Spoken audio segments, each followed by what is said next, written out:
आज एक ऐसे शायर की सालगिरह है जिसका लहजा मैंने बहुत मुनफरिद पाया।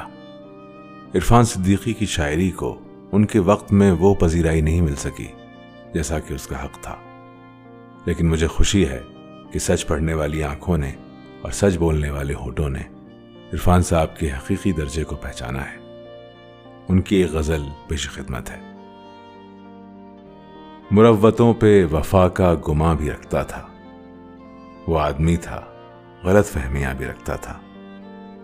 अजीब शख्स था, बचता भी था हवादिस से, फिर अपने जिस्म पे इल्जाम जां भी रखता था। डुबो दिया है तो अब इसका क्या गिला कीजिए, यही बहाव सफीने रवां भी रखता था।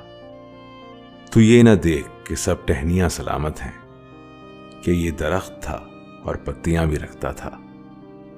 हर एक जर्रा था गर्दिश में आसमां की तरह, मैं अपना पांव जमीन पर जहां भी रखता था।